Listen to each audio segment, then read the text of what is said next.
All right, good evening tonight, and welcome to the Dark Horse Area 51 IndyCar Series. Here again with Green White Checkered TV. My name is Boomer Logan, and we are very excited to bring you the action here in the Indy Series tonight. We will be doing 125 laps at Kansas. Obviously, the NASCAR Cup and Xfinity guys, and I think Trucks 2 just got off the track, so we have it reserved for tonight, and we got quite a bit of fun going on at this 1.5 mile track tonight. So going to be an absolute blast. Look to see if anyone has anything for Nick DeGroot and Jeff Heisong, two of our only two winners through 5 events so far this season. So race number 6 tonight on the calendar, and I've got my good friend Gael Brooks here with me, who's going to help me call the race tonight. How you doing tonight, Gael? Doing well, Boomer. Yeah, looking forward to tonight. Like you said, and like I said, NASCAR just finished up their weekend over here, so now it's the IndyCar's turn to have some fun with these guys, and obviously much faster track here. And the question mark is going to be the progressive banking. Do we see that play much of a role compared to what we see in the stock cars? I think answer probably will be no, probably not as much of a need. I think again, clean air and having that track position going to be the all important thing tonight, but. The question mark, I think, tonight's going to be fuel mileage. It sounds like it could be tight if you really dedicate saving. Maybe you could pull off a 2-stopper. Otherwise, it sounds like it's pretty much a guaranteed 3-stopper. I've heard some various things from drivers that have kind of been trying and testing and seeing what they can do. But what you kind of started off with, you're right, though. It's been definitely the Nick DeGroot and Jeff Heisong show. And right now, they have a commanding lead over the rest of the field. Right now, it's only 6 points between those top two, with Nick DeGroot still leading. And then you have to go all the way back to 68 points out of the lead to get back to Joseph Morales. And then you go another 8 points back to Eric Peterson, and then Yari Brupak rounding out our top 5. Again, though, say no playoffs over here at the Indy Series. So after tonight, this will actually be the halfway point of the season. And of course, one thing to mention is that one drop week. So everybody will have at least that one reprieve of maybe either a missed race or a bad race. Maybe try to jump themselves up the points a little bit. But right now, some of these drivers are going to have to really get their head down and try to have a really strong second half of the season to try to find a way to dethrone that 89 and 18. Yeah, definitely going to be a challenge for sure, as those guys are, as you mentioned, running away with it so far. So definitely going to be fun to see.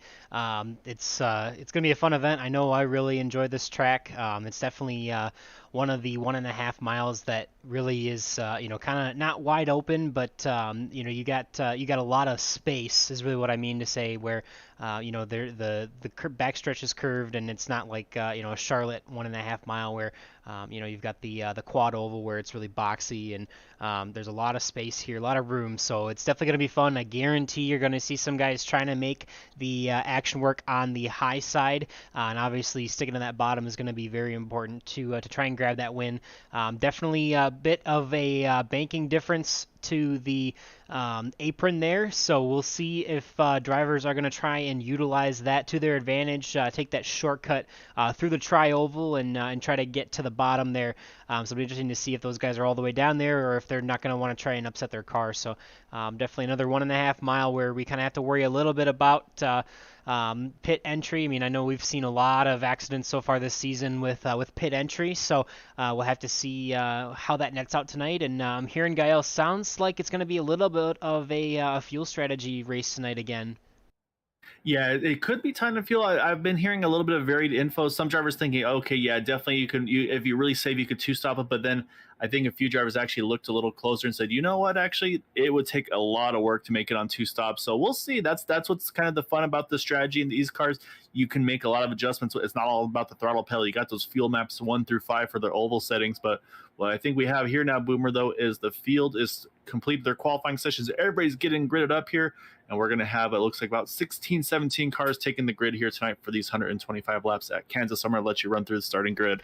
Yeah, that sounds great. So going through the qualifying order for tonight, Matt Wagner grabbing another pole this season with, we mentioned, runner-up in the points, currently runner-up in the starting positions tonight is Jeff Heisong, followed by Craig Forsyth. Really, probably one of the other big challengers for the championship this season. But to his outside is going to be Nick DeGroot in that 4th spot. So some of our championship favorites toward the front of the pack. We got Jari Brupacher and Eric Peterson on row number 3. Dan Marrera, Gary Corley, row number 4. Rounding out our top 10 tonight will be Chris Jabot and Jim Herrick. And our row 6 will be Christian Alessio and Luis Gonzalez Nunez. We'll go to the last page of the grid here. And also bring up Joseph Morales and Vicente Guerrero there on row number 7. William Gunn, Jim Brooks will be on row number 8. And Taylor Reeves and Vernon Markheim will round out the top 18, the 18 drivers that will be taken to the grid tonight. Yeah, one thing to note as well, a couple EOLs tonight, so we're going to see a few drivers drop a little to the back before we get underway here. So watch for the 15 of Luis Gonzalez, the 51 of Jim Brooks.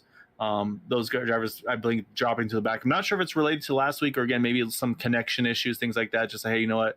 We're going to play it safe right off the start here. So just something to keep an eye on for those guys. But, yeah, I'd say the field getting ready to roll off of pit road. As you can see, the pace truck just rolling out there. Matt Wagner leading the field. So you'll see a few drivers, again, drop to the back. So just keep an eye on that. But nothing to really worry about. Just, yeah, say these guys, again, I think trying to get things cleared up a little bit here. Yep, definitely is going to be an exciting one tonight. As we mentioned, 125 laps here at Kansas. Should be an exciting battle. Hope to see Matt Wagner rebound a little bit. He's had some tough breaks here in the last couple weeks. Has shown speed, but hasn't been able to put the whole package together. So hope to see him break out and maybe get his first win of the season. Obviously, a lot of guys in the top 10, and really this whole field almost, that have a chance really to win. But you still got to beat that 89 car and that 18 car of Jeff Heisong tonight. So definitely going to be fun to watch for sure. And we're going to get ready here. We're going to be rolling off into turn number 4 here. We're going to see the pace truck jump off the racing surface down onto pit road. And the initial start is going to be on the flag man. Matt Wagner and Jeff Heisong going to lead us to the green here. Yeah, wait for that green flag to fly. We are underway. Get initial start always on the green flag. Obviously, also initial start double file. And then from there on, these guys will single file on the restarts from here. But yeah, it looks like Matt Wagner clearing into turn number 1 without any drama. This is where he's the most susceptible, Boomer, because this is where you see Craig Forsyth and then the 89 Nick DeGroot. They get a big toe off the backstretch. But right now it looks like Craig's just going to stay in line and kind of work that draft here early. Nick DeGroot's going to jump to the outside, though, see if he can get around that number 27 car. And, man, that 27 car looked like it had some pretty nasty air wash with the cold tires. So maybe these guys won't be able to live on the bottom line if you're in maybe 3rd, 4th position.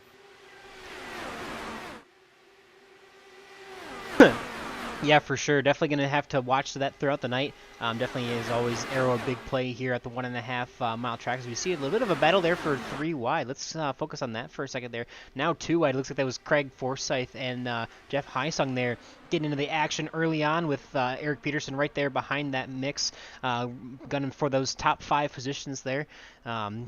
Definitely going to be exciting to see. We see a couple people already starting to make the highline work, as we see Jim Herrick there trying to make a pass and Eric Peterson to the outside. So a little bit of action, trying to get a feel for the track and the conditions in these cars early on. But Matt Wagner leading the first couple laps here. You're right, though. Jim Herrick right now, our highest climber, though, +4 from the starting position. But as I say that, though, Jari Brupacher, he's found his way to the front, also +4 in that 49 machine. So a great start for Jari, jumping to the front early. But you're right, though, Boomer. I've been watching drivers, and a lot of them are really working that top side, like I said, kind of rim riding it. I've also been watching that 83 of Chris Jabot. He's really been running the top side when he's had the opportunities. And even when he doesn't, he still, I think, still is comfortable running that top side. So, like I said, I think there's definitely some drivers that really like what they see and what they feel from that top line. And we talked about it. I mean, there is a little more banking, and Jim Herrick right now putting a lot of pressure on that number 36 of Eric Peterson, who's also doing the same thing to Craig Forsyth as he takes a look into turn number 3 here. But it's one of those things that you don't know where to look, though, because, like I said, you also got Nick DeGroot right there on top of that 6 of Matt Wagner. And then right behind them, again, Jeff Heisong, our winner from last week. So right now you got those 2 winners so far this season running 3rd and 4th.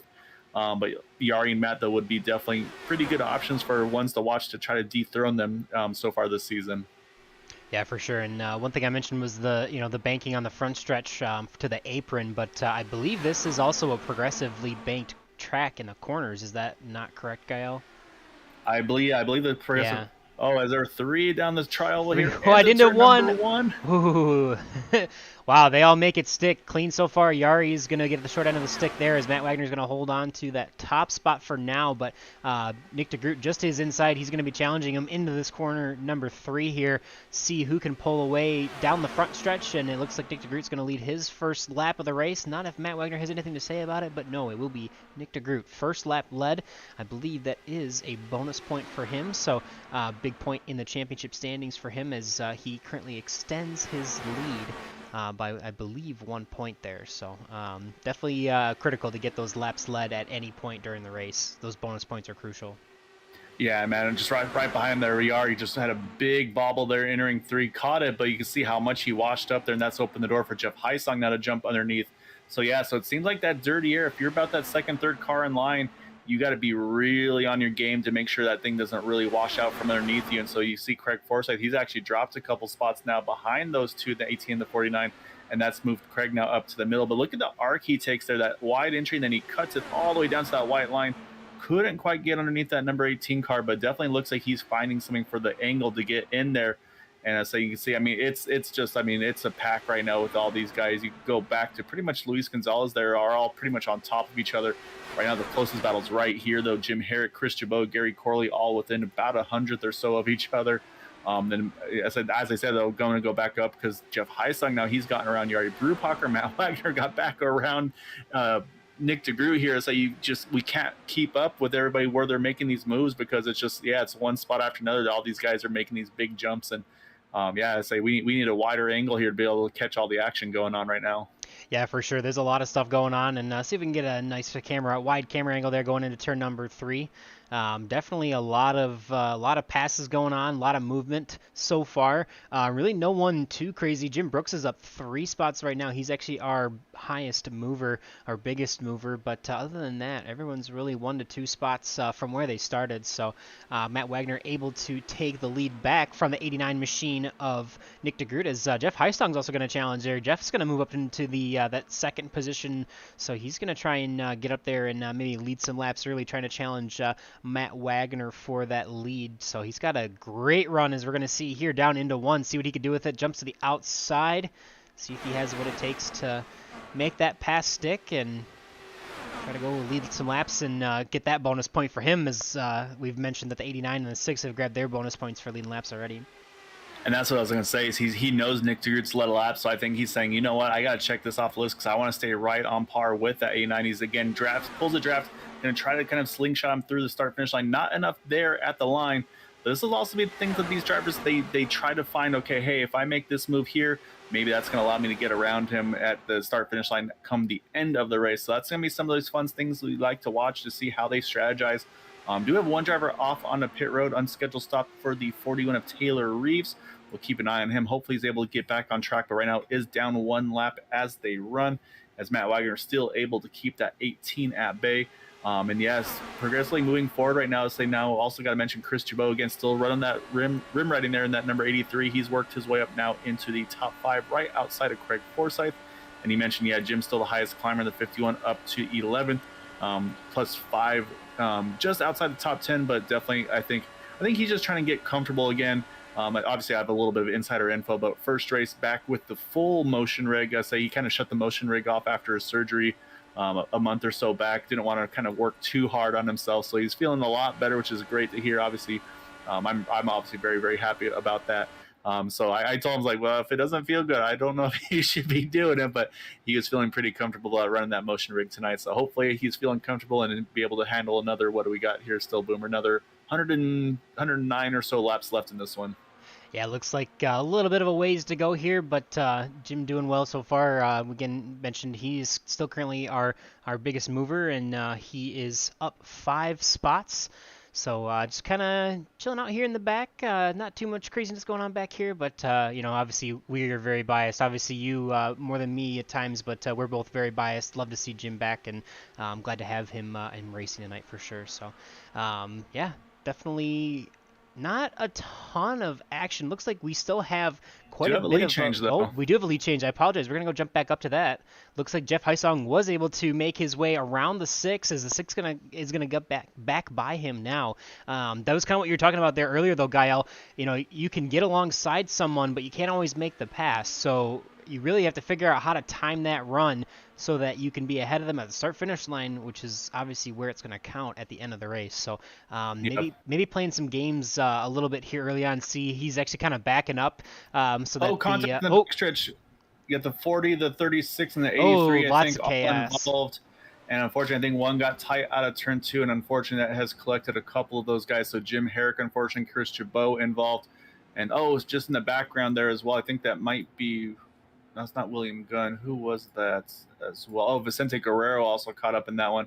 I'm not sure if the 36. Oh no, there's a 36. I see him down on the apron. Unfortunately, yeah, it just looked like they got tight out of turn number two there, Boomer. And unfortunately, they kind of all met each other at a bad spot. So, going to have a bunch of guys here going to have to take those fast repairs. And yes, I will, as you pull it up here, we'll go back and take a closer look. But unfortunately, going to involve a couple of those guys right at the mid pack, right outside that top five there. Yeah, definitely unfortunate for sure. We'll try and get a better view of that here. Might have to back up just a little bit because you see the action already happening here. I'm gonna back up just a little bit, pause it here, and see if we can see. Looks like 36 just getting a little bit too much there off of turn number 2.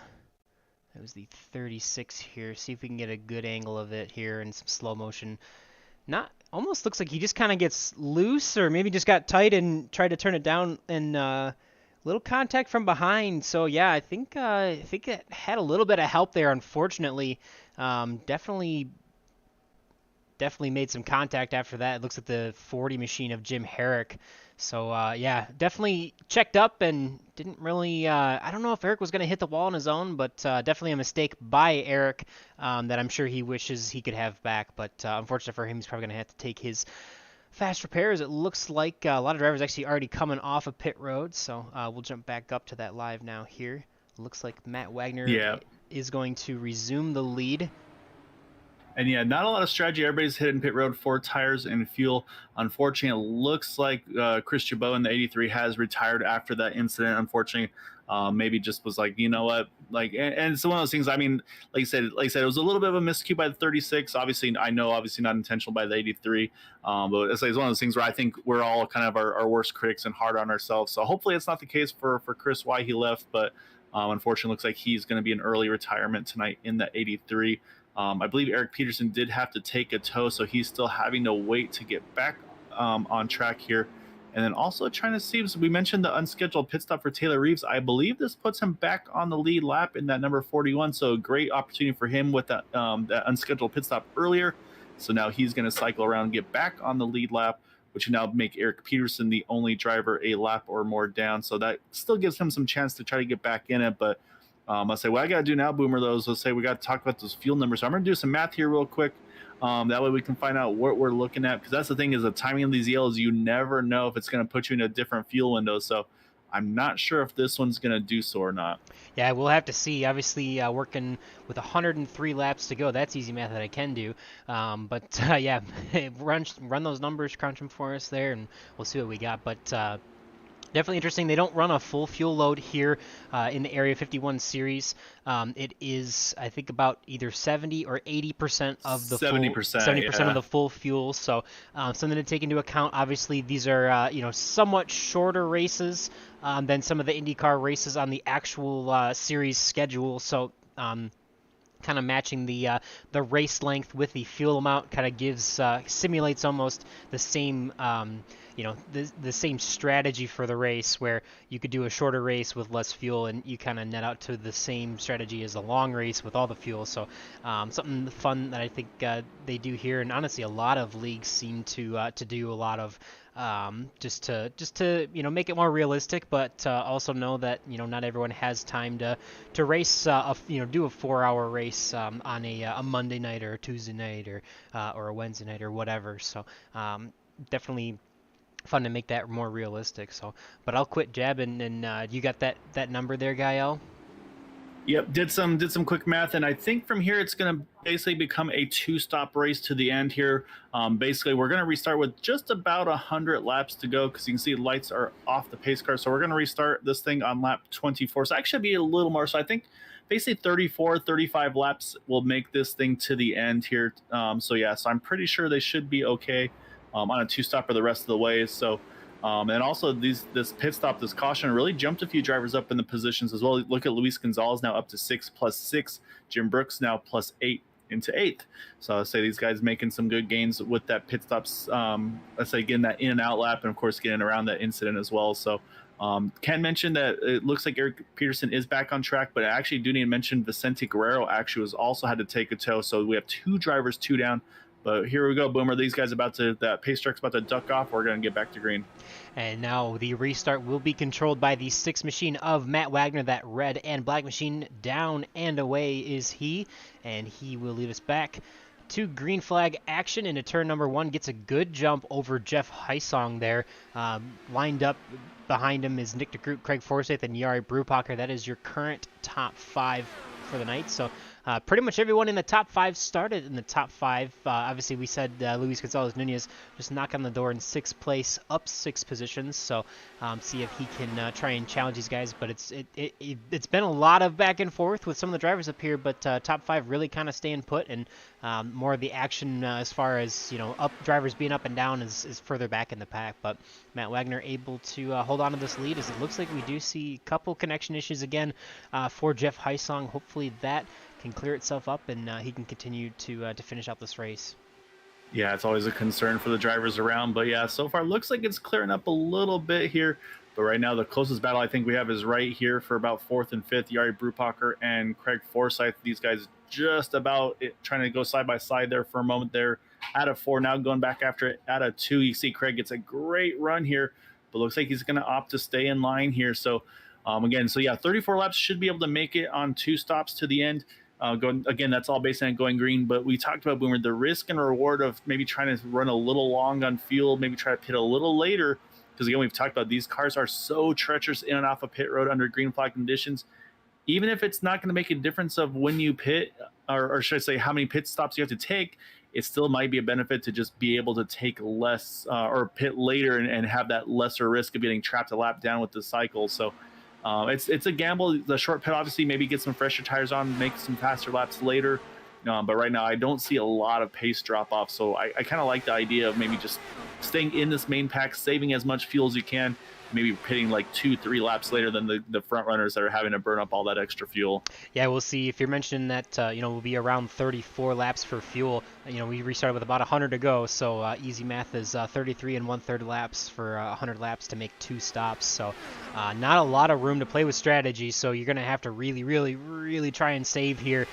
Sometimes it helps. You can do something where you run the first stage, the first stage long, the middle stage you run short, and then at the end you kind of do the undercut for the last pit cycle. So we'll see. I'm sure these guys have plenty of strategy in their mind, as looks like the top 3 battle is actually tightening up just a little bit. Probably our best action on track.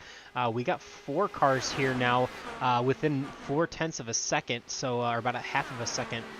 Craig Forsyth there now joining right behind Nick DeGroot as he made that pass on Jari Brupacher, and it looks like so will Luis Gonzalez Nunez to break into the top 5. But lots of exciting action here at the back of the track, or at the front of the track, I should say. There's a little bit of... There's some good action in the back of the track. Yeah. Back to back here. William Gunn and Joseph Morales, they're going at it. Gary Corley's right there. Jim Herrick's right there as well. So yeah, we've got, again, it's hard to keep up. Because these guys are going after it all over the place here, Boomer. But then, yeah, back up front, though, you've got Craig Forsyth now working over Nick DeGroot here for that 3rd position.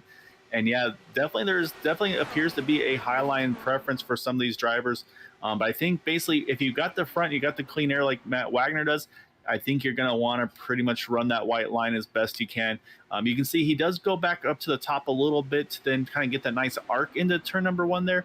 But I think right now, at some point, if these guys try to make that big move on him, you might see these guys then try to then Matt maybe protect the inside a little more. But I don't know. I'm thinking that Jeff looks pretty content to let Matt ride here and lead this thing. So I think Jeff got his bonus point and said, all right, I'm going to use Matt as my pick here, save some fuel again, like we talked about.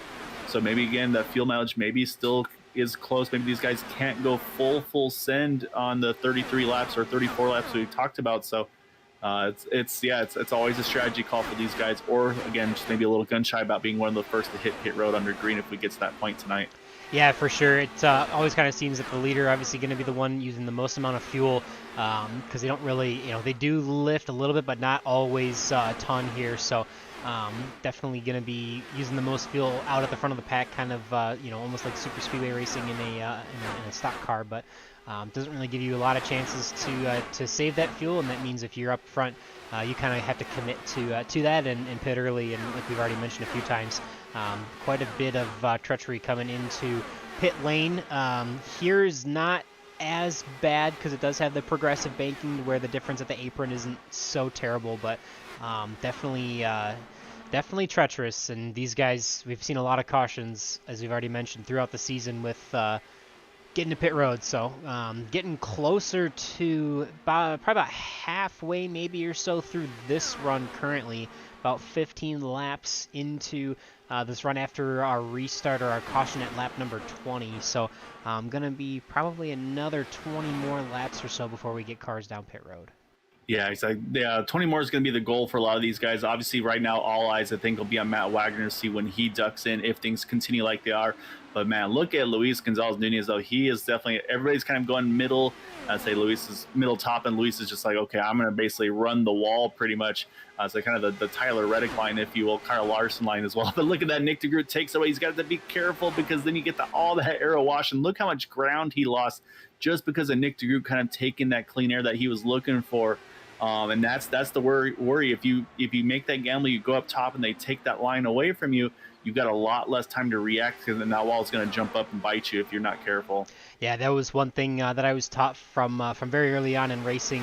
You can never catch somebody if you're running the same line as them, and you can definitely never pass them. So applaud Luis trying to find something, make something different happen. Obviously most of the leaders are to the bottom, so he says I'll go to the top and see if I can make that work. And might have to adjust the strategy though as he's falling back just a little bit. Now Jari Brubacher's going to get just about side by side with him, going to tuck in there, and still got a really nice battle here for really everyone here in the top six. We do have one, Jim Brooks, about a second off of the top six. Now up, you see him back there in that green and black car. 9 spots on the night, so he's definitely our biggest mover. Our second biggest being Luis Gonzalez-Nunez here, who we've been watching for a little while. So he's up 7 spots. So so far a good night for them, up in the top 10 and doing pretty well. Matt Wagner also having a stellar night so far. Started on the pole and continues to lead most of the laps here. I would say he's probably got at least 30 laps led so far. So hopefully he can continue and see if he gets to pit road first. Actually, speaking of pit road, we got one on there. It's Jim Herrick coming down. Might be an unscheduled stop, I would think, Gael. Yeah, it is actually. I was actually looking because I was noticing Jim Brooks falling back as well. And I was wondering if he maybe caught the wall or something because he's been really dropping back here. So I think something not right with the 51, unfortunately, as well as he's now actually worked his way back to about to fall back to, it looks like, 12th position. They're actually 11th, I'm sorry. And yeah, I went back and around lap 38, I believe it was, Jim Herrick caught the wall, unfortunately. So he has some damage to fix in that car. And I believe he was involved in that first incident, which means he's had to use that fast repair boomer. So that means he's going to have to sit and wait for this damage to get repaired manually before he can roll back out on track. So that's why we're seeing that slight delay out of that number 40. And a lengthy stop for Jim. But say again, Jim's one of those guys that I say a great driver, great kind of his brand sponsor, if you will, and also just a sponsor for the league as well with 40 Racewear. And he's one of those guys that really usually sticks it out. So hopefully he'll be able to get back on track right now. Definitely a lengthy stop for him though. As we still stay under green here as we're approaching lap number 44. So like I said, Boomer, that magic number about 10 laps away, if my math is not mistaken. For these guys to hopefully try to make it on that 2-stop strategy to hit pit road. Yeah, we'll have to wait and see here how it works out. Obviously, a little bit of a way to go and a little bit stretch out. Caution out of turn number 4. Big. No caution yet, actually, but a huge hit off of 4. I think Jim Brooks was hitting pit road, and a few drivers weren't aware. I think Taylor Reeves was one, and then trying to catch the other. I think it was Vicente Guerrero, and actually somehow we stay green. There's the There's the caution. caution. Must have been admin thrown. Huge hit there. You'll say if you go back, focus on Jim Brooks. I think he must have had damage somewhere because he was trying to make that thing back to pit road, and unfortunately, I say they just came up on him with a huge head of steam, and that was a brutal shot. Yeah, that was a big hit there, unfortunately. See if we can watch it here. He's coming off of turn number 4, trying to get down to the pit lane. Definitely having a little bit tough time slowing up, kind of about a half lane off the bottom, goes to turn in the 12, just barely clips him there. So, yeah, definitely some unfortunate contact between Vicente Guerrero and the 51 of Jim Brooks here. I mean, we mentioned it. If I had to take a guess, maybe 60 to 70% of our cautions this season have been from trying to enter pit lane. So, definitely has not been easy, and we see that again tonight here at Kansas. Yeah, saying I'm kind of listening to the drivers as well, Boomer, and saying there's discussions of whether or not they call the pit entry or not, either on voice or in chat and things like that. So some or indecision, it sounds like, or unsureness basically of that situation. So unfortunate, big hit for those guys. And yeah, so tough break. I believe it's going to be the night, if I'm not mistaken, for Vicente, already caught an earlier accident. I'm not sure about Taylor Reeves, but yeah, that's a big shot as well to that 41.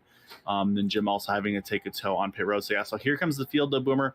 And again, to say, and I think this pit stop and pit strategy should be a little more straightforward, as once again, Matt Wagner is going to win that race off of pit road. But yeah, unfortunately, a tough break for those guys. And that being said, I think possibly a good break it is indeed for Herrick Peterson. Gets one of his 2 laps back, so that puts him now in a position to hopefully capitalize and get back onto the lead lap if we get another yellow here. Yeah, for sure. We see also Jeff Heisong jumping up. I don't know, I believe he was second before the pit stop, but actually our running order currently the same as the qualifying order for our top 5 at the moment. So Matt Wagner, Jeff Heisong, Craig Forsyth, Nick DeGroot, and Yari Brupacher coming out of the pits in that order. Luis Gonzalez Nunez still up 6 positions in 6th place. We do also have William Gunn up 6 positions in 9th place right now. So some movers there. Definitely hopefully hope to see Jim Brooks.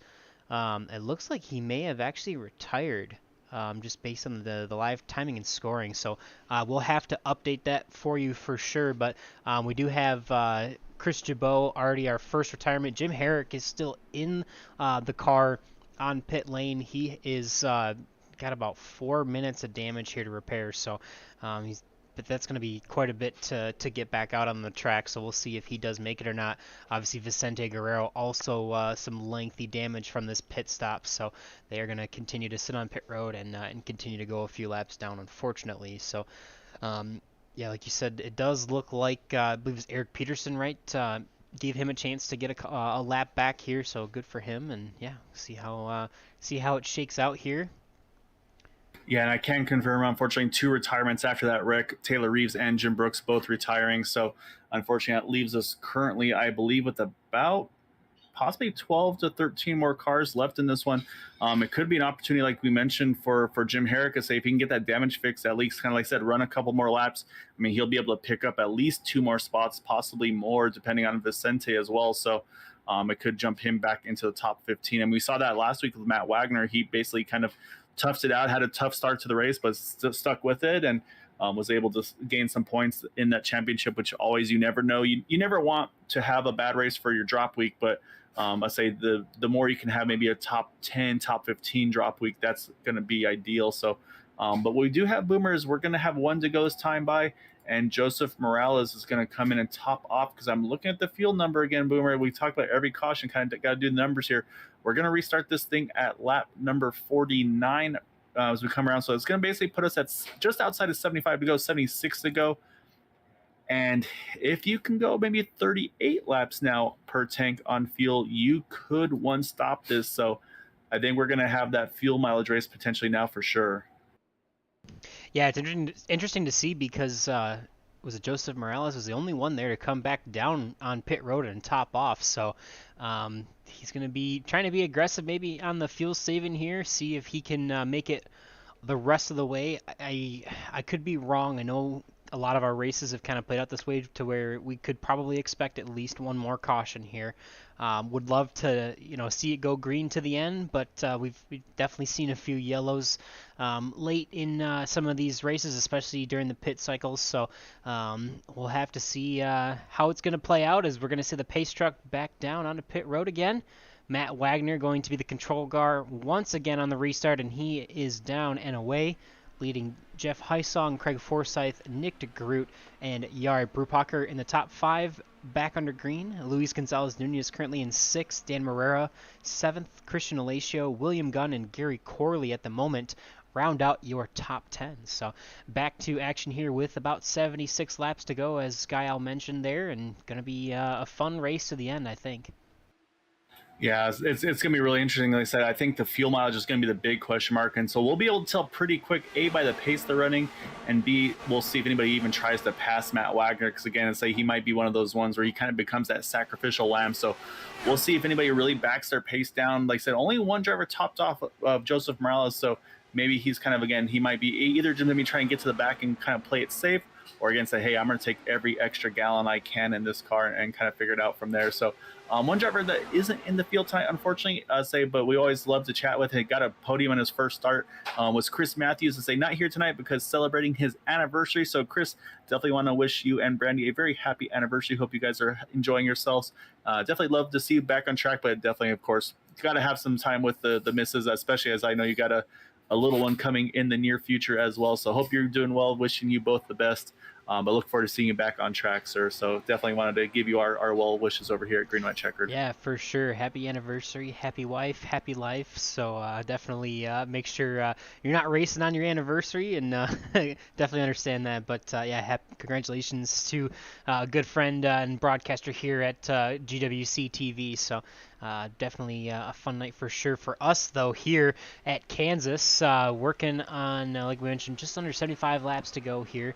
Still pretty much anyone's game here for just about the top 6. You can kind of almost throw a blanket over them, as you see Luis Gonzalez Nunez again working on Jari Brupacher. He's going to complete that pass off of turn number 2. On to turn number 3, he is now back into the top 5, currently up 7 positions tonight. So still our biggest mover of the night, and going to be definitely seeing him a lot more up towards the front of the pack. We've seen some great runs for sure from Luis recently, and a little bit of chaos for him a couple more recently, I should say, some races that didn't fall his way. So excited to see him hopefully try and finish here up in the top 5 and hang out. Another one we mentioned was Matt Wagner. I mean, he's showed a lot of pace, a lot of patience tonight. Glad to see him earning his keep up here at the front of the field, and I mean really has controlled almost all of this race so far. So good to see those guys up in the top 5, challenging some of our some of our championship battle drivers, as we look and see Luis Gonzalez Nunez is going to grab one more spot up to 4th place now. So plenty of action going on here in the top 5.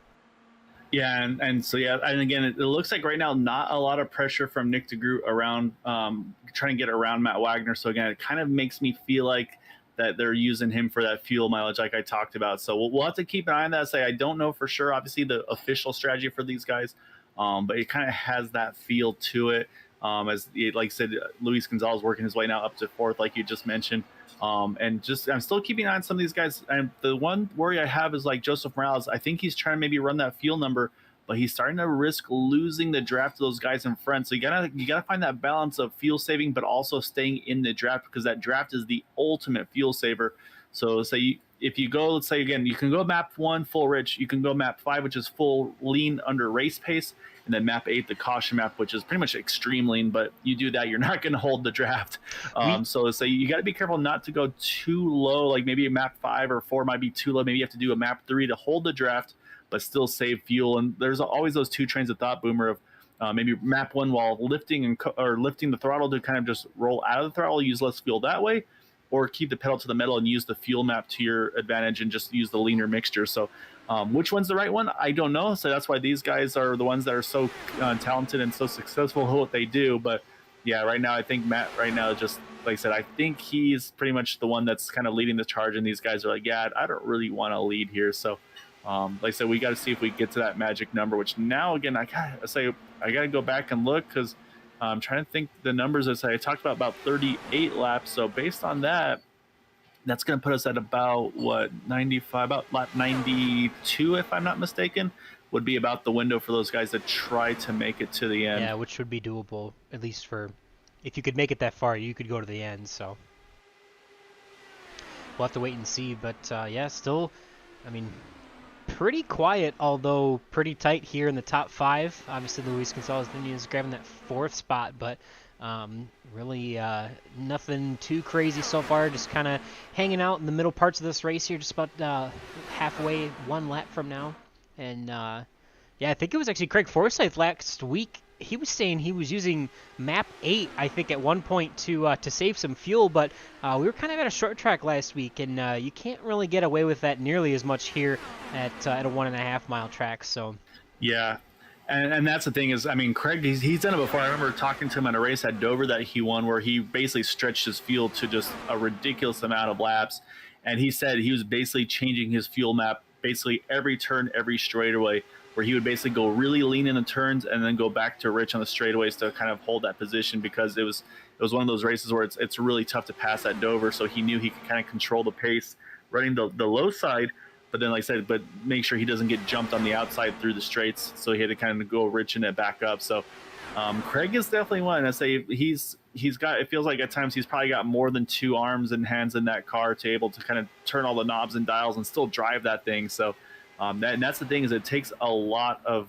kind of dedication and a lot of just knowledge about, okay, here's what I need to do here to make the numbers. And they have the dash, they have the live numbers, Boomer, to tell you like, okay, you're running this, basically this either miles per gallon or liters per for depending on which setup they have. And so yeah, so they say, okay, based on I'm using this much fuel every lap, and so I can do some quick calculations. Oh, as you saw there, just for a split second, I think the 15 just kissed the wall there. I don't think it's going to hurt his car, but it was definitely a moment for Luis, but looks like it has not slowed down his pace at all. But I'm noticing Jeff Heisong starting to drop a little bit back here off of Nick DeGroot, and also running that top side, which is just making life very difficult for Luis. Yeah, I was going to mention, we jumped back there for just a second to Dan Marrero, William Gunn, and Christian Alacio, who really had probably the only other good battle going on here in the pack, in the back of the pack, I should say. But jumping back now to the front runners here. And yeah, don't know if we probably can't pull it back up, that footage of the 15 slapping the wall, but got to be careful on those exits. If you know, it's definitely more of a gradual sweeping corner here for 1.5 mile at Kansas, kind of like Las Vegas or Chicagoland. But you know, that wall, especially when you're going you know, over over probably 150, 160 through the corners, makes a huge difference for sure. We'll try and see if we can remember how to pull up the speed there. See if we can see. He says we're going 220 miles an hour through the middle, well, down the straightaway, and yeah, about 208 for Luis Gonzalez Nunez through the middle of the corner. So much faster than I was expecting, but I know these guys have a ton of downforce to be able to carry that speed through the corner. Yeah, the other thing to note is you can see right there, Luis has kind of been bouncing between 5th and 6th gear. So I kind of honestly just assumed those guys would be running the high gear in 6th the whole way through, but Luis actually kind of bouncing between the two. So that's going to also burn a little more fuel out of that number 15 car. So again, you wonder how many of these guys are running the fuel mileage versus running just outright pace. So like I said, right now, I mean, let's say Luis is giving Jeff all he can handle right now, running that second lane. Craig, let's say I think Craig's gotten kind of comfortable right back there in that number 27 machine. Like we talked about, he is definitely one of those fuel mileage fellows, but right, again, he's not one that topped off though. So actually none of them topped off now that I think about it, except for Joseph Morales, who unfortunately is about 2 seconds now off those guys in front of him. So unfortunately he's going to have to pretty much do it without any drafting help now. So interesting to note, Jeff Heisong is pretty much keeping it in gear number 5. Luis is shifting back and forth, as we'll probably see here in a second, but Craig was keeping it in 6th. So even though, you know, it may not be as fast, but Craig's only 2 to 3/10 of a second behind these guys, as Luis is going to make me a liar and he's not going to shift anymore. But they were, you know, could be from tire wear that they're slowing down just a little bit and they don't need to shift as much. But with staying in that higher gear, for Craig Forsyth all the way around the track. It decreases the RPMs, and you'd be amazed how much of a difference that makes, especially when we're going this fast. Not just the fuel maps, but when you're going this fast, how, you know, one gear higher and a little bit lower RPM, less revolutions, less cycles of the 4-stroke engine to save some fuel. So definitely going to be interesting to watch here to see how he fares versus the guys just in front of him here for their fuel mileage, as we get probably close here within about maybe about 15 laps until pit stops. You think here, Gael? Yeah, so that's what I'm pulling up right now, is trying to run the numbers again. And so pretty much everybody pitted around lap number 45. Obviously, we restarted, I believe, on 48. So basically at pit stop at 45, though, that, of course, split in half, you're going to get 40. So if you go 40 laps each tank, you would make it to the end. Again, with these guys going, again, a couple laps after the restart, you could probably bump that down to about 38 laps is kind of my rough number that I think would be the realistic option. It's going to be fun to see what the strategy is. I think 38, if they could go 38 to from when they pit at 45, go 38 more and then hit pit road, I think they could make it. It would still require them to save that entire second run. But like I said, the way nobody's really been putting any pressure on Matt Wagner kind of leads me to think that for sure Matt's going to have to do probably at least a splash for his second stop. But I do watch some of these guys, and I'm watching these guys. They're really starting to spread out and drop a lot further back here. With the top six actually gapped Gary Corley by about a second and a half. And now Nick DeGroot, Matt Wagner, they've actually dropped Luis by about a second as well. So I think some of these guys have kind of gone fully committed to the fuel mileage situation, kind of like Jeff Heisong and I believe Yari Brubacher. I'm not sure about Craig now. He's kind of picked up a little bit. Actually, as I said, here comes Luis calling in. He's going to hit pit road. So I think Luis is going to split this pit run here. He's going to kind of try to split it in thirds here a little bit early. And here comes the treacherous pit entry. Woo! Oh, he's locking it down. As long as he gets down to speed, he might get away with that. But whoa, that was a close one. That's about as that's about as sideways as you could probably get without losing it. So definitely great to see him get onto pit road safely, at least. Haphazardly, but locks it up again as he comes into the pit stall. Is he gonna have to No, he can make his pit stall there. Jack's going up at that weird angle, so we're going to come back up to our leaders here. Matt Wagner again leading the way. We'll see who is going to be able to stretch it out on one more stop, or if everyone's going to have to come back and still do two after that last yellow flag at around lap 45. Yeah, so what Luis is doing here is he's going to try to do basically two stops and kind of split it evenly, whereas these other guys, I think, again, they're just going to run it absolutely as far as they can. So we'll see. Obviously, there's no knowing which is the right decision. Right now, Eric Peterson is actually ahead of Luis Gonzalez on track. So right now, Eric would still be the lucky dog. Luis would have to take the wave round if we got that yellow. So that'll be the next thing to keep we got a crash off of turn number 2. Yari Brubacher. And big Jeff hit Heisong there. Yeah, Jeff Heisong as well. And I heard on the radio there, Luis Gonzalez was just heartbroken. He's like, oh man, he's like just 2 laps too soon for Luis. And then these drivers are definitely chatting about the fuel and the pit strategies, I think, because a lot of these guys, I think, were thinking they could do it. So that being said, though, I'll say we'll pull up the replay and take a look. And just got a 2 there. It looks like, Yari just got a little tight out of 2, and unfortunately collects across the 18 car. And and then big hits here. We definitely saw Yari in the 49 getting a little bit tight off of 2. A couple laps back there, so obviously didn't mention it at the time, but he was getting closer and closer, and unfortunately just tried to get too much maybe, or could have been a little bit of aero wash, not sure, but just gets up into the wall. And really Jeff Heisong just an innocent bystander at that point. But that's gonna I think benefit a few drivers here, everyone probably pretty much other than Luis Gonzalez Nunez, I think, because Eric Peterson is actually going to get the lucky dog this time by. So that's going to trap Luis down a lap, though he did already pit, which means he'll wave around and he'll be okay. But, Yari made it back to his pit stall. And actually, no, yeah, it looks like I think Yari may have had to take a tow, unfortunately. But yeah, this is great for Eric Peterson because this gets Eric his lap back. Now he's basically back on cycle the leaders, and I mean, it's obviously sucks for Luis, but it's at the same time, it's not the end of the world. I think actually from now here, Boomer, there's no strategy. I think everybody's going to have to pit one more time. There's no strategy of trying to make it to the end here because you're going to have to go over 40 laps of fuel. I don't see that happening. So I Yeah, think for Luis, the only downside is he'll have to pit a little earlier than the leaders.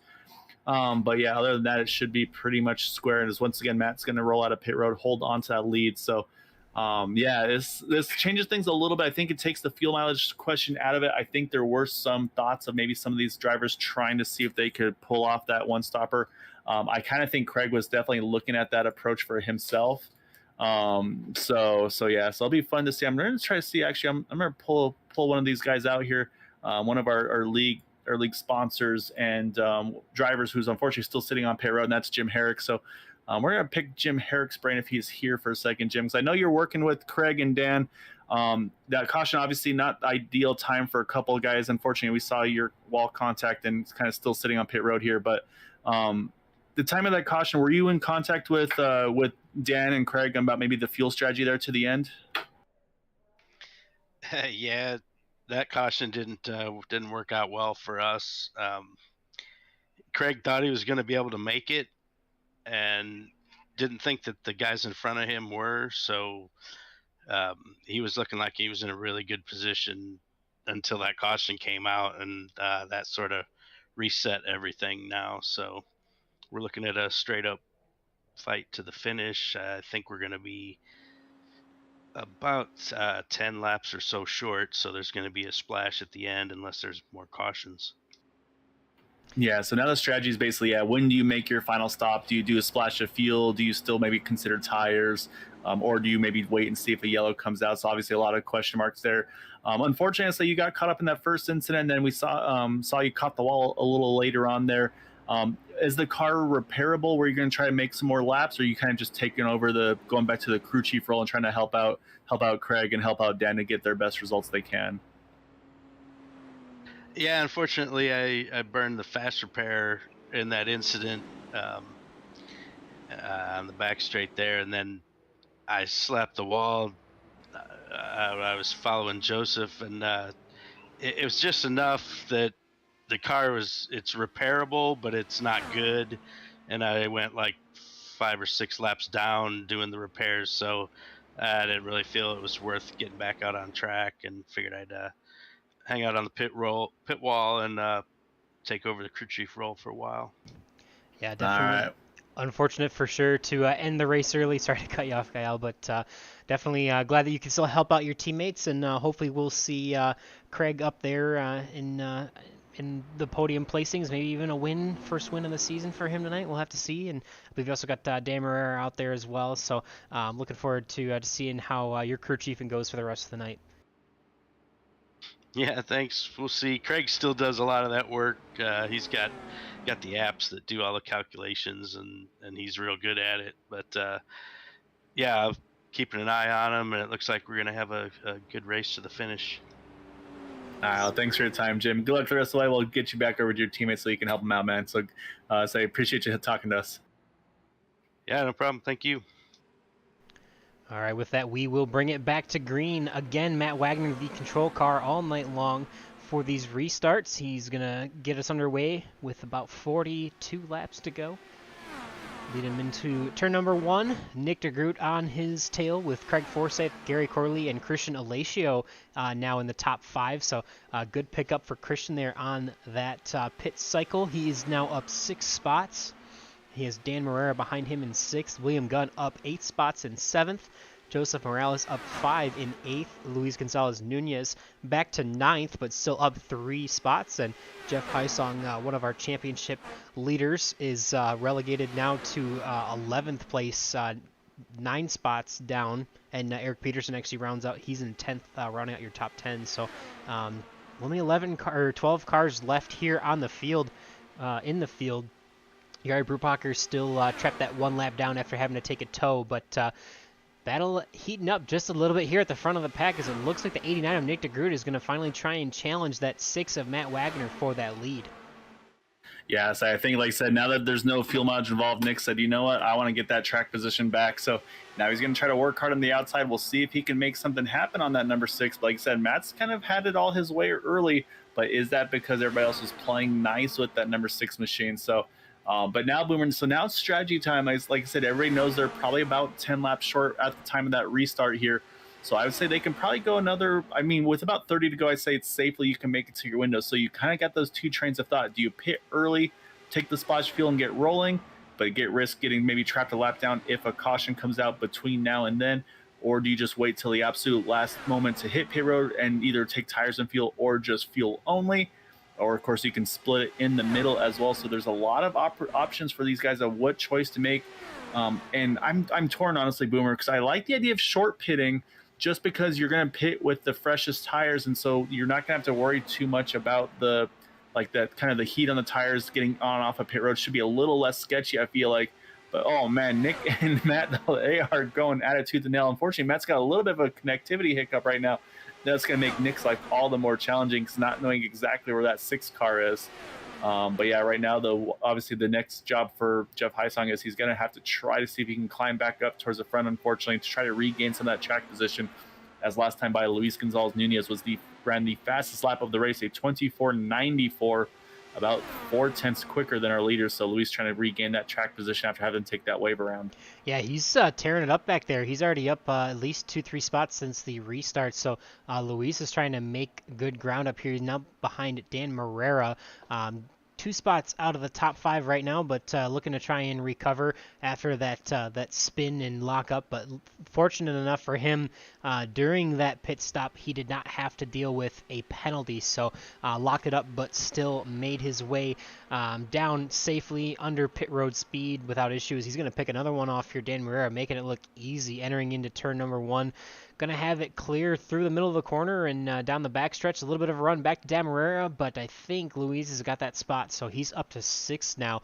Back up to 6 spots gained on the night. Again, our hardest charger battle for the night. Christian Alacio also now up 6 spots in the 5th position, and now William Gunn also up 6 spots back in 9th. So going to have to see who is going to be that highest climber, as it looks like Luis Gonzalez Nunez is going to be up 7 spots with that move back into the top 5 for him. So he's really tearing it up. Definitely not any fuel saving out of the 15 right now. Also good mention, want to mention Gary Corley having a nice solid run now after that last pit cycle. Finds himself up here in 4th place with some of our leaders. So he's doing very well for himself tonight up in the top 5. Yeah, Gary's having a really he had a quiet night going early, but yeah, now it's kind of go time. He's really kicked it up a notch in that number 7 Carvana machine. So, like I said, man, I'm still watching Matt and Nick, and they're just slicing and dicing with each other right now up front. But yeah, like I said, Gary's having a great run. He's right there at that lead pack. He's going to have company soon of that 15 of Luis Gonzalez. So, like I said, Luis is definitely, I think he's driving determined right now, saying, man, I wanted to do that strategy. It didn't work. And so I want to get back up there and kind of not leave anything to chance for these guys. So love the kind of the grit and him going right back after it here. The one that I'm a little worried about, though, is Jeff Heisong. He's still kind of at the back of the pack. I kind of expected him to make a big charge. I'm wondering maybe just playing it a little bit safe after what's happened to him being in that incident, saying, hey, I got no fast repairs left. I want to make sure I get to this thing to the end unscathed. Again, I don't see anybody making that field number to the end anymore. But maybe also thinking, hey, maybe I get that timely caution during pit stop cycles and I can just save that fuel, because that's what we talked about. But man, look at Luis. Here he comes again, though, Boomer. He's working on Gary Corley now, trying to get up there. And yeah, these guys we got now pretty much a top 5 breakaway by about a second over 6th position. So it's a big fight now up front. Yeah, man, Luis is tearing it up. He's starting to make quick work of Gary Corley here. He's already around him, and he's hot on the heels of Craig Forsyth now as the number 6 and 89 machine continue to do battle. We mentioned you have to be the leader at the line. The 6 car running the lowest line around the track, but Nick DeGroot trying to time that run so that he can get around him towards the start-finish line. You see here he's going to make his move to the outside in turn number 3. Not as quite as good of a momentum shift there. Not a good run down the backstretch, but he'll still pull alongside him into the front stretch, and he's not going to lead that lap, but he has to figure out how to get ahead of that 6 machine at that start-finish line to win the race at the end there. I mean, I know obviously, it seems silly for us to try and, and mention that, but that's really where it matters, and timing that run is going to make all the difference, because you can't beat Matt on the bottom. You're going to have to try and get around him on the outside and get that draft, get that run, and that speed around the outside to carry it to the win. So we'll see if Matt can continue to hold him off. He's done so pretty much all race long. I think he's only not led about 10 laps or less. So Matt really been in control of this race all night long, and hopefully see him victorious at the end. But it's been an exciting battle, and I mean, this top 5 has been eventful all night long, and as far as broadcasting goes, it makes it so much fun to watch. Yeah, it really does. Do need to mention that we did have Joseph Morales. He hit pit road, 4 tires and fuel for him, so he's made his bet. He's going to basically be good to the end. Again, he is a trap the lap down right now. But yeah, you're exactly right, though, Boom. Right now, Nick is trying to find, okay, where do I need to position my car to find a way if I can just get my nose cone ahead of Matt out of turn number 4. But also, you notice Matt's not able to really hug that white line as tight as he probably wants to. And that's going to put him at risk of, like, you see, when Nick makes that big arc on the entry, then cuts it down, Matt drifts up a little bit, and Nick has an opportunity at times to just get underneath. But look at here, he gets right nose cone right now, just ahead of entering turn number 3. So Nick is making little by little solid ground here. I think what's helping Matt, though, is the fact that out of turn number 4, you get that tri-oval there. You kind of get that kink down to the bottom, so it kind of helps that shorter line around, because if it's up on the backstretch, there's been a couple times Nick has gotten around that number 6 machine at certain points on the backstretch. So, but again, you see Matt drifts up a little bit there out of 2. Nick, as soon as he peaks to look maybe a little, Matt makes sure he covers it.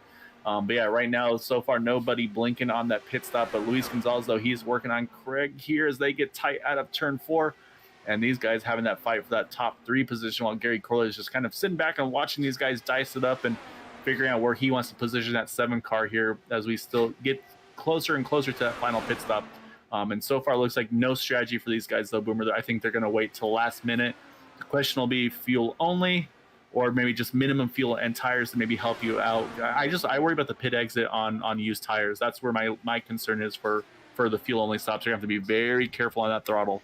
Right, for sure. But the one thing to mention, if you do not take tires and you can make it work, that's 4 seconds, because it takes about 8.5 seconds or so to complete a stop with 4 tires and fuel.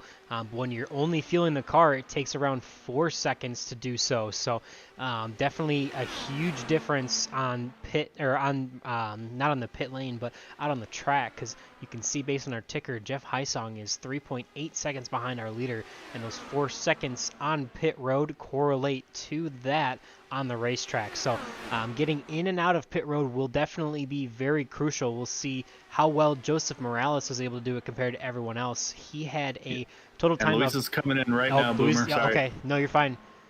So we'll see Luis a better stop this time. A little bit of lockup, but it looks like he made his way on a little straighter, and is going to get a chance to get his final service for the race. We'll have to pay attention to the times, because I was going to mention Joseph Morales was on pit road for 37.2 seconds.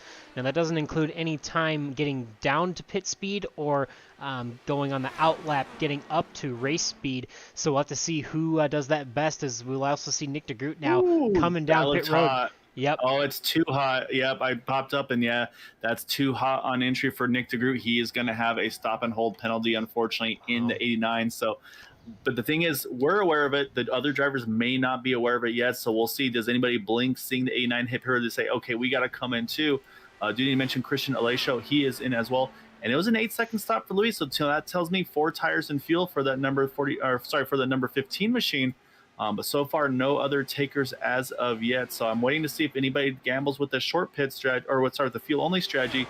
Christian Alesio also 8 seconds on pit road. So so far, no takers. But yeah, unfortunately for Nick DeGroot, he is going to have a long pit stop here and probably drop at least 2 laps down, it's looking like. But so far, those are the only ones that have hit pit road so far. We still have the remaining top 7 of elite lap drivers to hit pit road. And you know who's jumping for joy right now?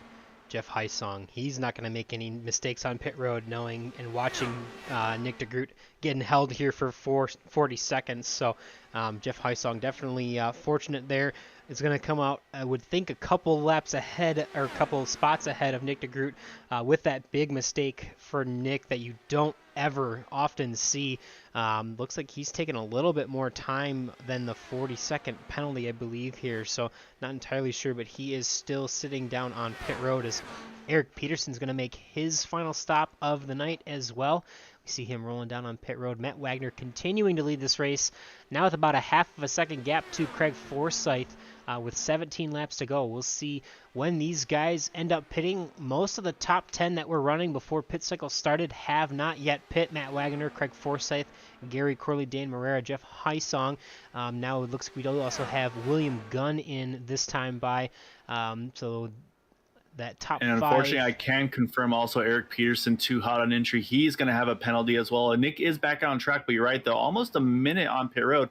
Really long pit stop for Nick after the penalty. Not sure why it's so big, but yeah, Herrick Peterson unfortunately also too hot on entry, so he's going to have to serve a penalty. Oh, so actually they're just updating right now. So Nick DeGroot got nailed for an unsafe entry and speeding. So okay, that's I was why just going to so mention long. it. Yep. Okay, that's what I was going to ask. Yeah, because both of those are two separate penalties, unfortunately. So must have had a pit road violation, hit the box or the cone or something. So unfortunate for him. It's going to put him, I think, 4 laps down actually now. Four down, yeah. And Herrick Peterson now 3 downs with his penalties. So unfortunate big hits for both those guys. Yeah, unfortunate for Herrick, working all that way to get back up, and then a mistake like that to wash it all away. But unfortunately, he will be ahead of Nick DeGroot, who made a bigger mistake than he did on pit road. But yeah, definitely not the way you want to end the night after climbing all the way back up. But we do have 13 laps to go here, and so far, the rest of our top 5 and Jari Brubacher in 6th haven't blinked yet. So we'll see when these guys are going to elect to pit, because they do have to go at least one more we got pit trouble stop. with the backstretch. Actually, I think Jari Brubacher on the outside wall. Car's straight, though, so he's still okay. But actually, as I say that, Jeff Heisong just called in. He's pitting, so this is going to be very touch and go here. If Jari can get around safely, it should be okay here. And yeah, Yari's down on the apron. He's going to try to get to pit road. Matt just called in. He's going to be pitting here as well. So it's all starting to kick off here, Boomer. Unfortunately, Jari, he has made it to pit road. So I think we're okay. He's down in the pit wall, so Matt should be dumping. He's jumping in here. Oh, and there goes Matt's Matt going to loop it. Oh. And there's the caution. Oh, heartbreak for the 6 machine. Although if he gets rolling, he should be able to stay on the lead lap. So saving grace here is he's going to lose the lead. But I think he's going to be ahead of everyone else that has already pitted, because they are currently 1 lap down. So, man, Matt's going to only lose about 4 spots here with that big mistake. But thankfully for him, his mistake, unlike the mistake for Herrick Peterson and Nick DeGroot, isn't going to cost him nearly as much. So Craig Forsyth actually going to jump into the lead spot there. He was waiting to pit. Gary Corley promoted to 2nd, Dan Marrera in 3rd, and then Matt Wagner in 4th. So these guys are going to be the only ones on the lead lap right now. They're going to get to pit. What do you do here, Boomer? Fuel only, or do you take tires? I don't know. I would almost say you really want to take tires here at the end, because everyone who already pitted in that green flag cycle also took 4 tires. I wouldn't want to be the only one without them. But Craig Forsyth is going to have some great track position. So is Gary Corley and Dan Marrera, and Matt Wagner is going to be in 4th. Everyone who has already pitted is going to be able to get the wave around, so that puts Luis Gonzalez-Nunez here back on the lead lap. He'll be in 5th, Jeff Heisong in 6th, Joseph Morales, William Gunn, and Christian Alacio in 9th. That'll be your top 9, all the drivers that will be on the lead lap for the rest of this race. Herrick Peterson will get 1 lap back, I believe, and will be 2 laps down. Yeah, so Luis gets the wave around. He's back on the lead lap now. And that's right. My apologies. Too bad though, but it's not bad though for Luis, because even though he's the wave around, you're like, oh, he's going to be at the tail end of the longest line. Look at in front of Craig Forsyth. All those drivers are going to wave around, which basically means Luis is still going to net restart this race in about 5th position, if I'm not mistaken. So not as bad as it could have been for Luis, because you're going to have a ton of wave rounds here being led off by Jeff Heisong. then Joseph Morales, William Gunn, and Christian Alacio. And that's going to put those 9 drivers back onto the lead lap. And like you mentioned, Eric Peterson's going to go from 3 down to 2 down, and Nick DeGroot's going to go from 4 down to 3 down. So, so I mean, it's of course frustrating for Luis as he's trying to make that short pit strategy. He's going to come in here and get some fresh tires. But yeah, he should basically net out in 5th position after all these wave rounds are said and done. So it's not great, but it could be a lot worse. Unfortunately, it looks like Yari has retired after his incident there. So I remember we just talked to Jim Herrick a little bit ago, Boomer, and right now his team drivers are running 1st and 3rd right now, kind of sandwiched as Gary Corley in the middle. And we're going to have a pretty short stint to the end. So, I mean, I think for Craig Forsyth, he's just going to be living that white line on this restart. But he's got to make sure he makes the right adjustments here for the fresh tires, cold tires, and, of course, the clean air in the front of that 27 machine. Yeah, for sure. I think it's just about safe to say that we're going to get a new first-time winner for the season here tonight, I think, at least with the 18 of Jeff Heisong now back in 6th. So far, if he can hold his spot, he's going to have at least 5 spots over Nick DeGroot, and that's huge. That may be enough for him to really start to close that gap in the championship battle. So he's definitely, not had a great night, but sometimes all you need to have is a better night than the guy ahead of you in points. So we'll have to pay attention to that, see how that nets out, and definitely a chance for Craig Forsyth as well to probably climb in the points here if he can help hold on to this lead and get this win. So we're going to have probably a restart here with about, I think, 7 to go, unless they're nope, they're not waving around yet. 7 to go. Yep. Yeah. So here okay, they come. Yeah. Okay. So we'll have a restart here with 7 to go. You see all these guys coming around the pace truck, I should say. So that'll pick up the 27 of Craig Forsyth, your leader. So you're right. I think Luis Gonzalez Nunez is going to be okay, because usually when you get the lucky dog, you are tail end of the longest line. Though with the wave rounds, I think that puts the wave rounds back behind him. So we'll have to see, and nets out pretty well for Luis. Was able to get service there, and although he had already made his green flag pit stop, he was able to get service and get 4 fresh tires like the rest of the pack. So I have to wait and see how it goes, but gonna be exciting battle. Definitely a lot of people that have been up here in the top 5 most of the race, but a couple that haven't. So we'll have to see how it goes here, as Craig Forsyth for the first time is going to be the control car on this restart. Yeah, it's going to be all out brawl now to the finish. So first, of course, get through this restart cleanly. Got to watch out for that accordion effect. Heard on the radio, Nick DeGroot said, hey, I'm multiple laps in. I'm going to move over, let you guys that are on the lead lap on by. So great respect by that 8-9 car. Not a surprise for him as Craig Forsyth drops the hammer. He is down and away. 7 laps to go here as Craig gets a good jump over Gary Corley. And again, right now, Gary's the sandwich between those 240 Racer teammates. So what does Dan Marrera do? Can he maybe try to find a way to sneak around the 7, maybe get a 1-2 for these guys, which would make that team owner of Jim Herrick extremely happy despite his misfortunes this evening? For sure. As you see them trying to break the draft down the back straightaway. Craig Forsyth in the lead. Gary Corley there. Matt Wagner is probably going to be a very, very aggressive here, trying to get back towards the lead, as you know, as Luis Gonzalez Nunez will be as well.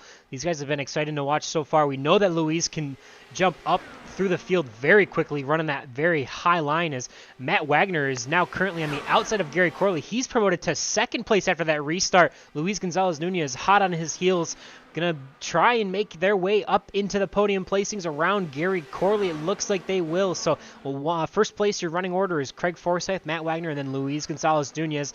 Gary Corley now relegated to 4th, and Dan Marrera in 5th. Luis Gonzalez Nunez just ran the fastest lap of the race of any driver, so he is absolutely on the go button, ready to go, trying to win this race.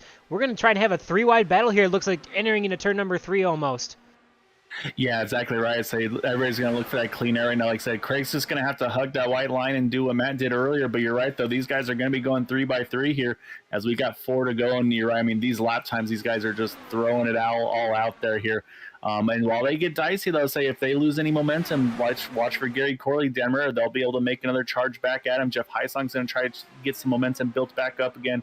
So, I mean, we still have 9 drivers on lead lap. I mean, you never know where the winner could come from. As these things almost start ending up like plate races at the end. But right now, yeah, Craig's going to hold that line at the bottom on the white line. Matt and Luis are going to have to work the outside to find any way around. But for Craig, he's just got to hold a pretty wheel. Just be careful about that apron, though. It's very easy to get a little too low and clip that apron and lose a little bit of momentum. That's what Matt's going to probably have to do soon here, is probably start trying to pinch that 27 car down as low as he can. Yeah, definitely. Matt is going to try, and he's been the guy on the inside all race long who no one could get around, but he's going to try and be the guy on the outside and try to play spoiler there. Craig Forsyth, obviously in the catbird seat here with 2 laps to go, going to try and get this win, his first win of the season. I think when we mentioned it, we're all going to have a new winner for the season, but it's going to be, we don't know who it's going to be just yet, Craig Forsyth or Matt Wagner, as we're going to come to the white flag this time by. Yeah, Craig holds him off again one more time at the line, so Matt's going to have to try to do something a little different. Look at Gary Corley. He's peeked into the picture here. He was just waiting. Now he's making the big move. I think for Matt, he's going to have to get greedy here. He's going to have to really pinch Craig down here if he wants to have a chance, but Gary Corley's going to spoil it. He got to the inside of Matt here, so now Matt doesn't have the draft. This is exactly what Craig wants to see, but now they got to be careful about the aero wash from that 27 car. Craig Forsyth, he's going to draft his way right to the win on the inside there. It looks like Gary's going to grab runner-up, and I think Luis just jumped across Matt there at the end for a third. That could be pending review, though. I don't know the rules, but on the white line, the apron coming to the checkered and such. So we'll have to double-check. That could affect the outcome on that one. I don't want to make an official ruling on that one, but we do know for sure is Gary Corley and Craig Forsyth second and first. Craig getting his first win of the season tonight.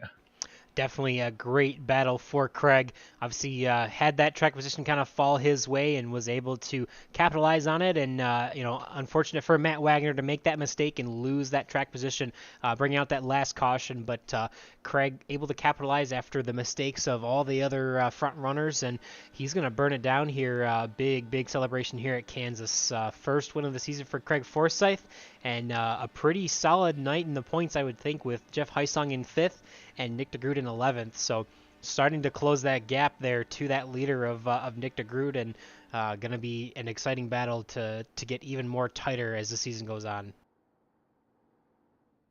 Yeah, exactly right. So yeah, like I said, no questions for second and first there with Gary Corley and Craig Forsyth. And like I said, I say definitely a big shout to Gary Corley. Like I said, he was just cruising there, waiting.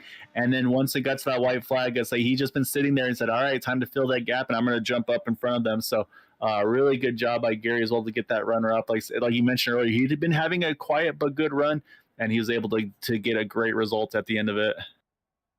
Yeah, for sure. Definitely an exciting battle, and we've got a couple drivers that I think we're going to want to talk to here. So we're going to take a chance here to get those queued up and ready to go.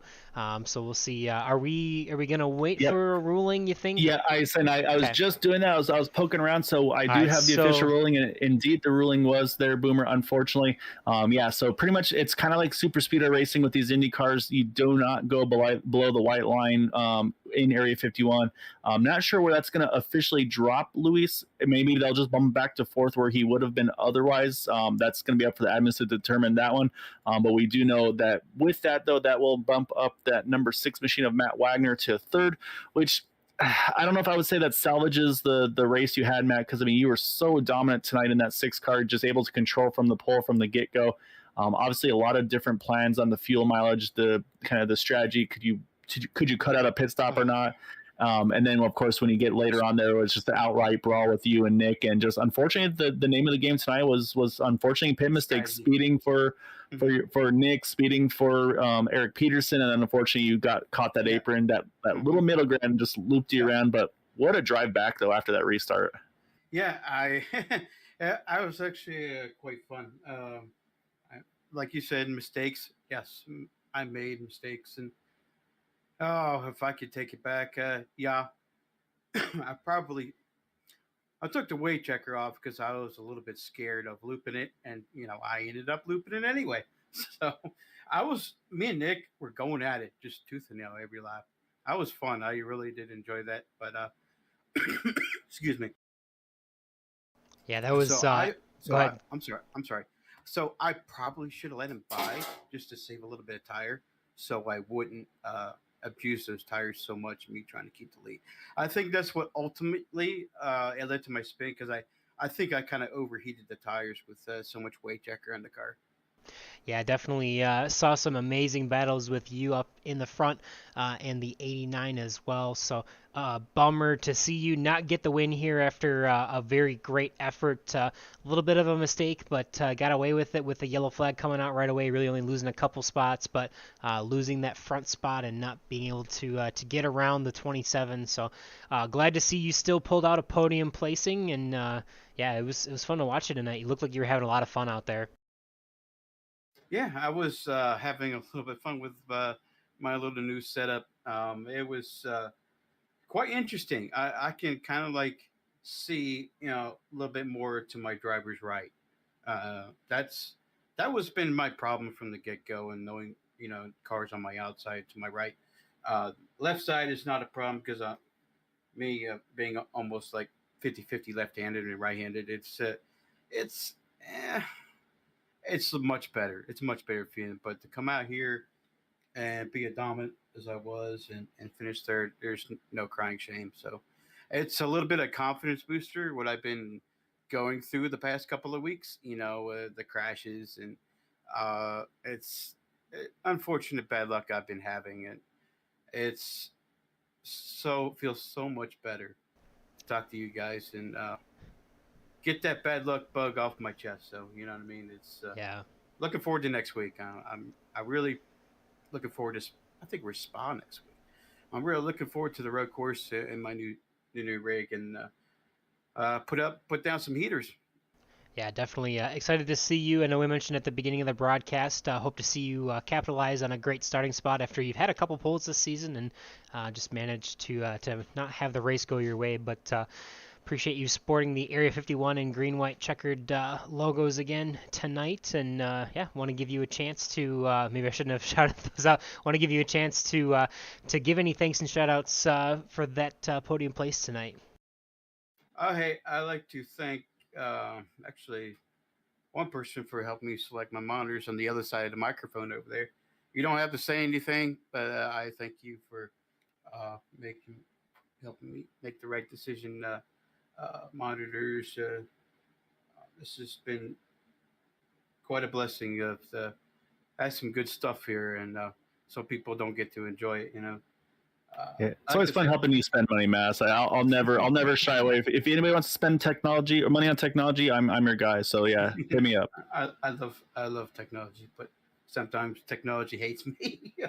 Anyway, I like to thank my parents. Actually, they were watching in the YouTube chat, but they're not really. They don't talk every week. They just watch. They don't chat. They just watch. Yeah, So well, it's still good to have fans out there, and we appreciate Matt's parents watching. Hope they enjoyed the race, and obviously wanted to see maybe Matt get that win, but still a top three finish tonight for you, Matt, and yeah, congratulations once again. I appreciate you guys for the broadcast. You guys do a fairly good job. So we'll see you guys next time. All right, we've got a couple more interviews left here. We will bring up a few more drivers here in the podium placings tonight. Next up will be the Carvana livery. That number 7 car of Gary Corley. Mentioned towards the end of the race, you were having a great run tonight. Saw you in the top 5, and you were able to stay out a little bit late on that last pit cycle, and was able to get that track position or hold on to it, pitting under yellow versus having to get trapped a lap down and wave around. But yeah, take us through tonight and how you wound up in second place. Yeah.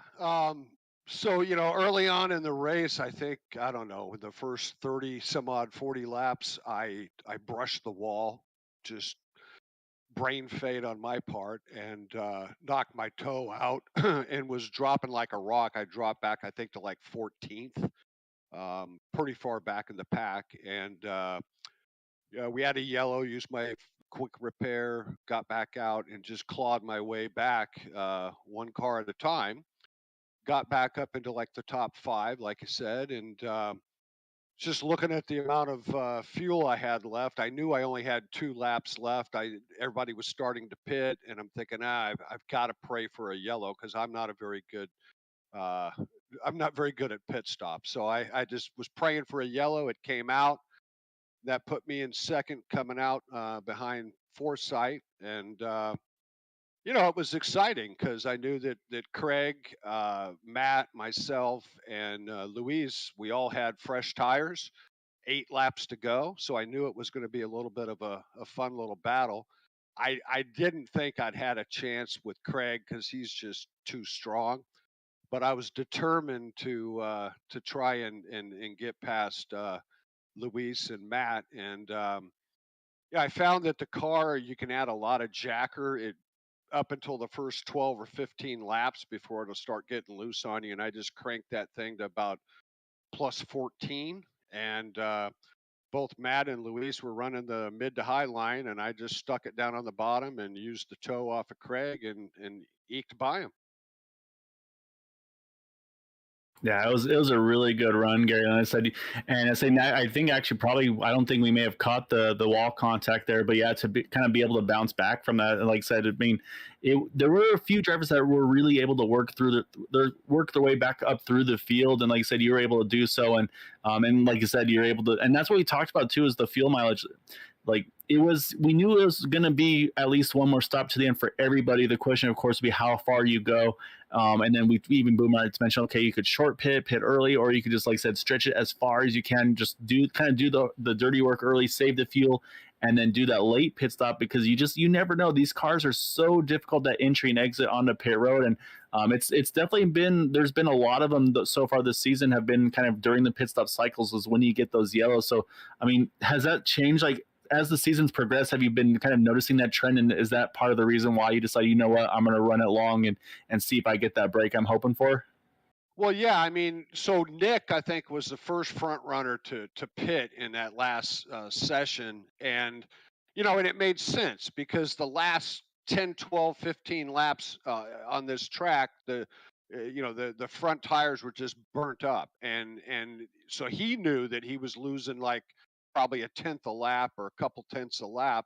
And so I'm thinking, wow, he's pitting early. That may be the smart move because he's going to come back out and be quicker than all of us. But fortunate for us, he got like a double penalty and he had to, I think, either hold or do a drive through. I thought that we were sunk when I saw him pit. We still had like 12 laps, 14 laps to go, and I saw him pit. And I'm thinking, yeah, that's a good move on his part. But fortunately, it worked out. I mean, for me, my strategy is just I'm terrible at pitting. I'm not a quick pit stop guy. I always either over slow getting into the pits because I don't want to go get a penalty. So for me, it was just strictly because I'm so lousy at it. I was just praying for a yellow, and that was my only strategy. You'd have to check with the other guys that can actually pit well, whether pitting early or doing the under or the over is a smart move. For me, I just always stay out until I'm almost out of fuel because I'm always praying for that yellow. And this time it worked. Yeah, definitely exciting to see you battle up there in the top five towards the later stages in the race. Like you said, had a few things fall your way and went pretty well. So congratulations again for that second place. And is anyone you'd like to thank tonight for that second place finish? Just the whole team, everybody at Area 51. It's a great group to run with. Really enjoying it, and thank you guys for all you do. Definitely fun to do these, Gary. So like I say, great job tonight, man. It's always fun to see you in these races and getting these great results, man. So keep it up, man, and we'll look forward to seeing you the rest of the season, sir. Thanks. Have a good evening.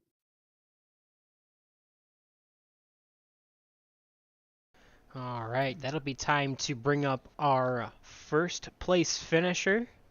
Finally, someone other than Nick DeGroot or Jeff Heisong. It's Craig Forsyth with the win tonight here at Kansas. Tell us how you did it, Craig. I have broken the streak. I created a mix and changed everything up. Changed the winners circle up. I got lucky on that on that caution. It's as simple as that. Once you're at the front, it's really hard to pass someone at Kansas once you're in the lead.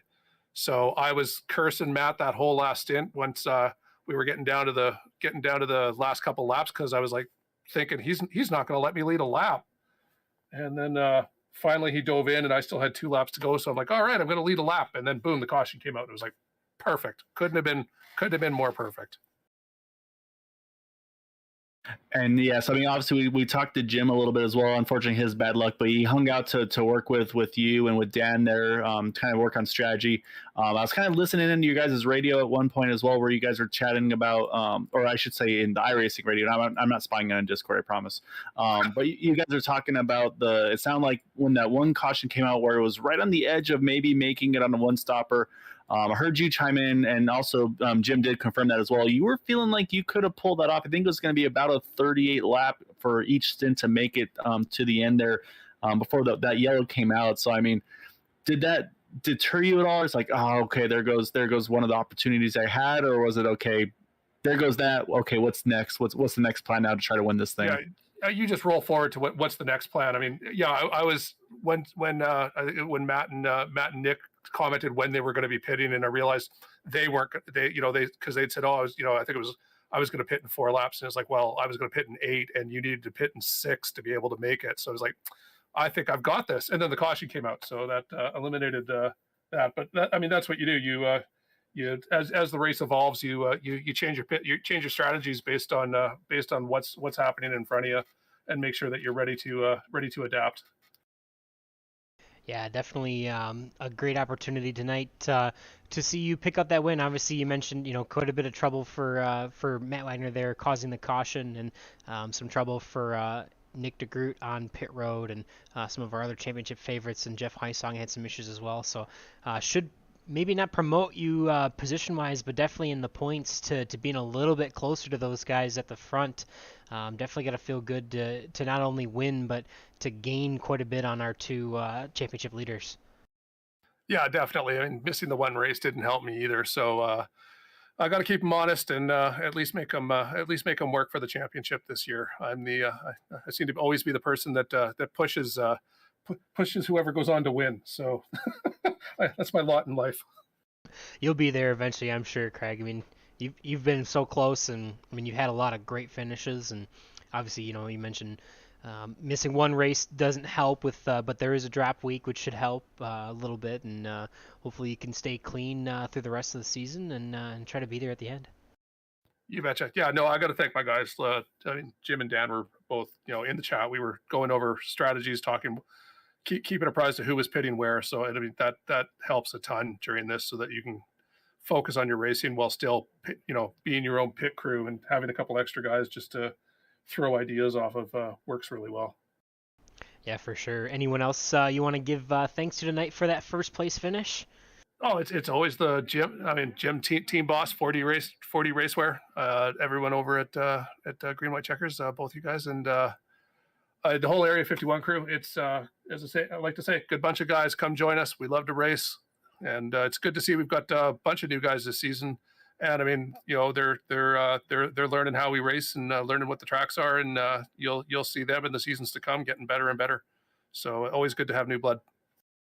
Yeah, for sure. Definitely a lot of drivers that are capable of winning here in the Dark Horse Area 51 series, and been a lot of fun to see so far this season. And I'm sure we're going to have quite a bit of fun as we get through the rest of the season here, the 3rd season of 2022. So congratulations once again tonight to you, Craig, and great hard-earned win. Thanks, Boomer. Thanks, Kyle. Stay safe. All right, so that'll do it for our interviews tonight.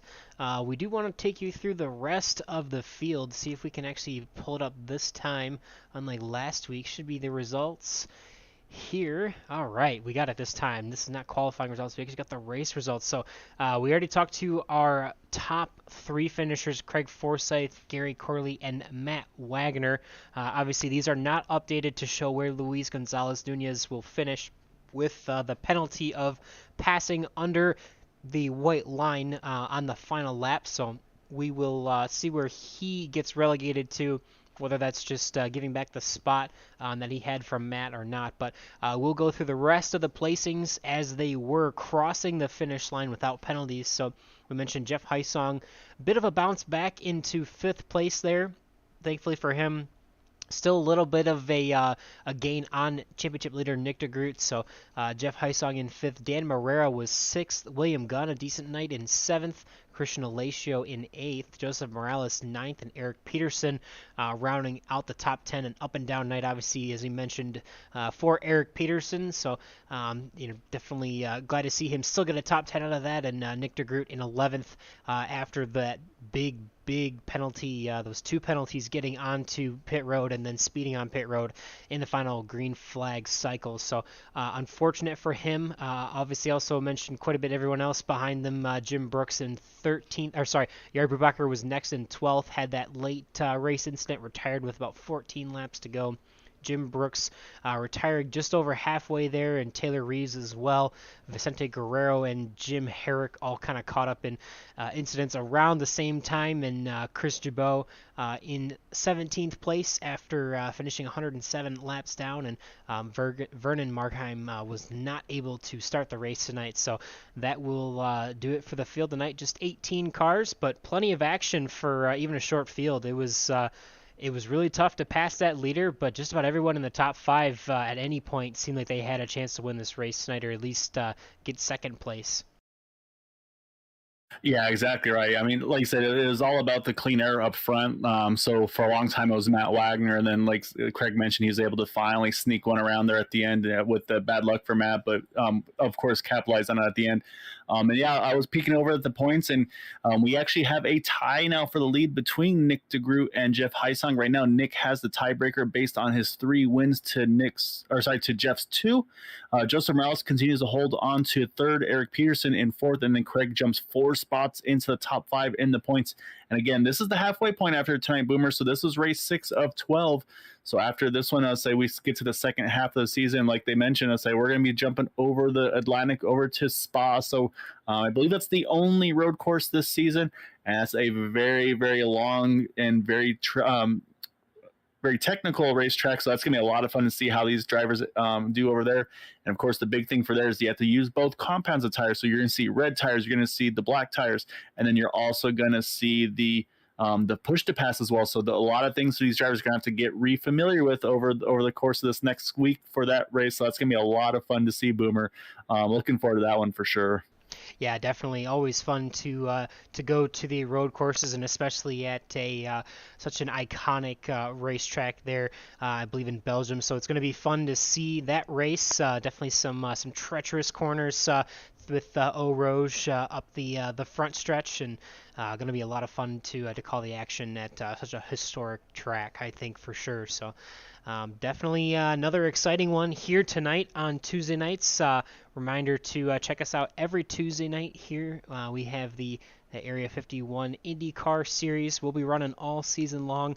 About a third of the way through the battle in the championship, through the races and the schedule so far. So still have plenty of action left for this season in the IndyCar Series on Tuesday nights.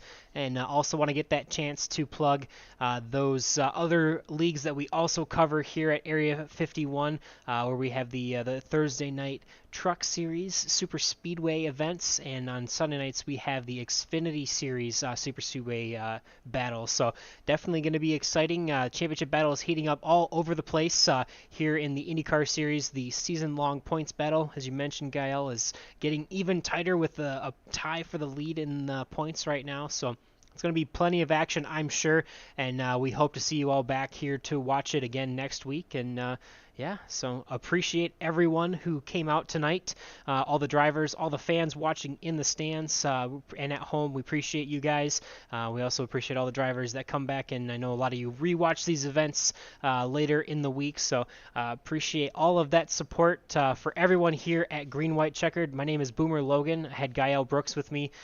Very excited to bring you this action, and hope you all have a safe week, and we'll see you soon.